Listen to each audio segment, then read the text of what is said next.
আন্তর্জাতিক অপরাধ ট্রাইব্যুনালের চিফ প্রসিকিউটর মোহাম্মদ তাজুল ইসলামকে নিয়ে গণ অধিকার পরিষদের একাংশের সভাপতি নুরুল হক নূরের দেয়া বক্তব্য প্রত্যাহার করে ক্ষমা না চাইলে তার বিরুদ্ধে আইনি ব্যবস্থা গ্রহণ করা হবে। বৃহস্পতিবার রাতে ট্রাইব্যুনালের প্রশাসনিক কর্মকর্তা মাসুদ রানার পাঠানো এক প্রেস বিজ্ঞপ্তিতে এ তথ্য জানানো হয়েছে।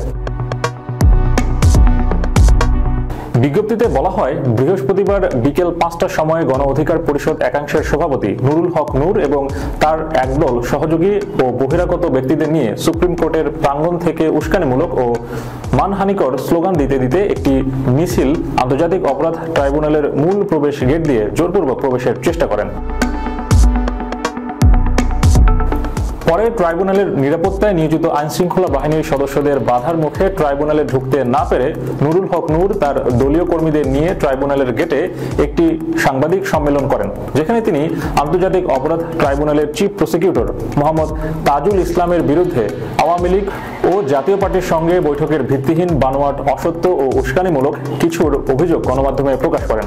উদ্দেশ্য প্রণোদিতভাবে তার আনা এসব অভিযোগ ইলেকট্রনিক এবং প্রিন্ট মিডিয়া ও সামাজিক যোগাযোগ মাধ্যমে ছড়িয়ে যায়। নুরুল হক নূরের এই বক্তব্যের ফলে আন্তর্জাতিক অপরাধ ট্রাইব্যুনাল এবং চিফ প্রসিকিউটর মোহাম্মদ তাজুল ইসলামের মর্যাদা ব্যাপকভাবে ক্ষুণ্ণ হয়েছে।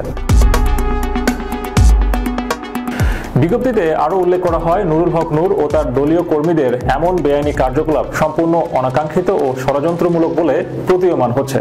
তার এই হঠকারী কার্যক্রমে জুলাই-আগস্ট গণহত্যা ও মানবাধিকার বিরোধী অপরাধের বিচার প্রক্রিয়া প্রভাবিত ও বাধাগ্রস্ত করার শামিল। জুলাই বিপ্লবের মধ্য দিয়ে অর্জিত নতুন এই বাংলাদেশ 2 সহস্রাধিক হত্যা ও অর্ধলক্ষ ভাইবোনের নির্যাতনের বিচার প্রক্রিয়ার জন্য পুনর্গঠিত আন্তর্জাতিক অপরাধ ট্রাইব্যুনাল ও চিফ প্রসিকিউটর সম্পর্কে ব্যক্তি স্বার্থে এমন কার্যক্রম অনভিপ্রেত ও অগ্রহণযোগ্য। নুরুল হক নূর এই ভিত্তিহীন, অসত্য ও দুরভিসন্ধি বক্তব্য প্রত্যাহার না করে ক্ষমা না চাইলে তার বিরুদ্ধে যথাযথ আইনি ব্যবস্থা গ্রহণ করা হবে বলে বিজ্ঞপ্তিতে বলা হয়।